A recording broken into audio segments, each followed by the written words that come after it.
I guess he cut the rope, and I just remember waking up, seeing him, and my mom crying. They were devastated.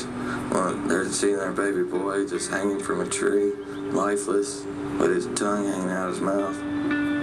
I just remember waking up and just being pissed off that I was still alive, because I knew that I'd have to go back to using again.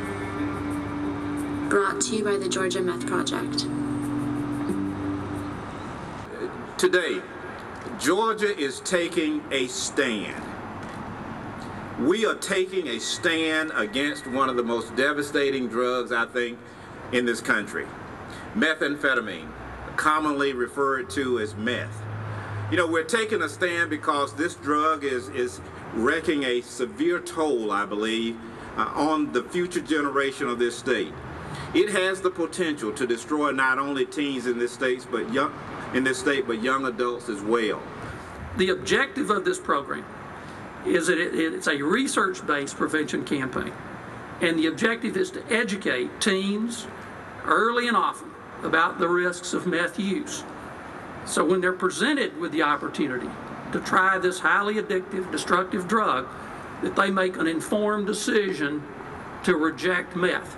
We've got to be able to get a handle on the people who are out there asking for these drugs, demanding these drugs in some cases, robbing and stealing in order to get those drugs. We've got to deal with the demand side as well. That's what the Georgia Meth Project is all about. We're going to show through this project the real dangers in methamphetamine use. We're going to try and debunk some of those myths that say, our young people in particular, that I can use this as a casual user and it won't make a difference. That's what the Georgia Meth Project is all about.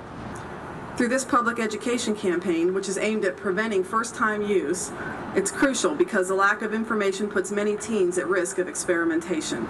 So the Georgia Meth Project aims to prevent our kids from ever trying this highly addictive drug, and it will be a powerful tool in the effort to educate people about the realities of meth. With the facts about the drug, young people can make informed decisions when faced with the opportunity to try meth. And these are not ads that are going to run late at night when nobody's listening or nobody's watching. These are going to be primetime ads on television, running about 7 o'clock at night till about midnight. And the radio ads are going to be running all day long. And you're going to see print ads and billboards as well. You'll see the first wave of billboards are up here. These are billboards you'll start seeing in your own communities all over Georgia. And every few weeks, these things will change. So this is just the first wave that you're seeing. Now, some of you may say, boy, these are tough ads. Well, let me tell you, meth is tough.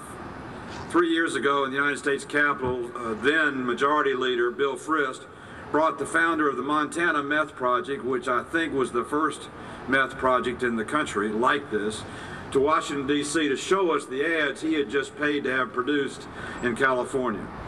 And they did it, they were just gut-wrenching and exemplary of exactly what meth does to a human being's life, to their health, to their state of mind.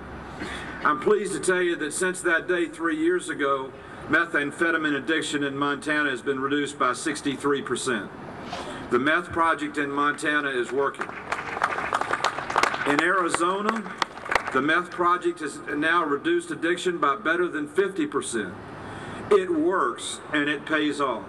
We're being called upon to pay some $1.3 billion a year in this state. That's a B. $1.3 billion a year we're having to pay because of methamphetamine abuse. And that includes things like health care. That includes things like social services that are going to be part of the remedy, trying to get people off of this addiction. Methamphetamine is something you can't experiment with, and you can't just take one.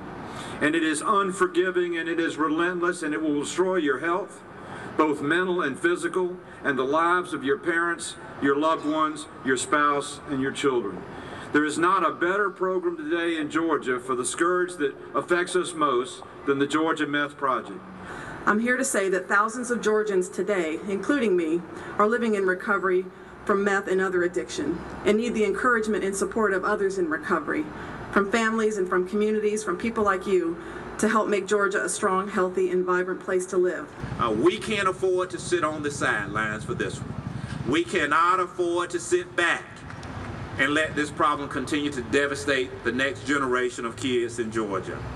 We've got to be able to reach out into the living rooms of this state. We've got to be able to talk to those people around the kitchen tables in Georgia. And we've got to be able to say to you that we need your help in trying to deal with this problem. We've got to deal with it because we've got to stop this problem before it becomes an epidemic like it has in other states.